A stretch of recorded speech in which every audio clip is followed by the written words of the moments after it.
Hi everyone, this is Ramesh.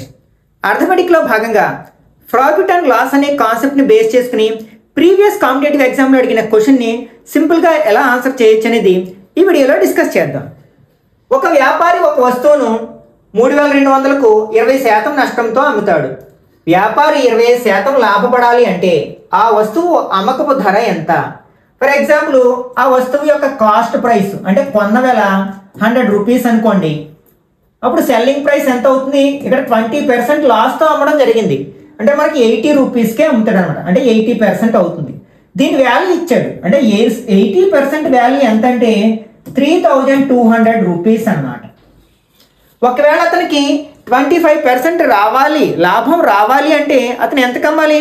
ఇక్కడ మనం cost price ఎంత తీసుకున్నాం? 100గా తీసుకున్నాం అంటే 100కి 25 రూపీస్ ప్రాఫిట్ వస్తుంది అంటే 125 అవుతుంది.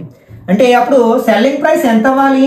125 రూపీస్ ఉన్నట్లయితే అప్పుడు అతనికి 25% ప్రాఫిట్ వస్తుంది.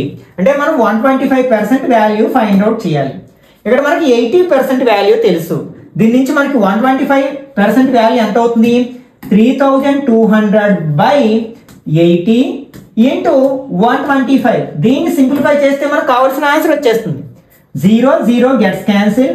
8 టేబుల్ 4 8s are 32 0 ఉంది అంటే 40 ఇంటూ 125. 125 ఎంత అవుతుంది? 500 అవుతుంది. ఇంకొక 0 ఉంది కదా అంటే అతను ఒకవేళ 25% లాభం పొందాలి అనుకుంటే ఆ వస్తువుని ఎంతకు అమ్మాలన్నమాట? 5000 రూపాయలకు అమ్మాలి అనమాట. అది ఎక్కడుంది? మనకి ఫస్ట్ ఆప్షన్లో ఉంది కాబట్టి ఇది కరెక్ట్ ఆన్సర్ అవుతుంది అన్నమాట.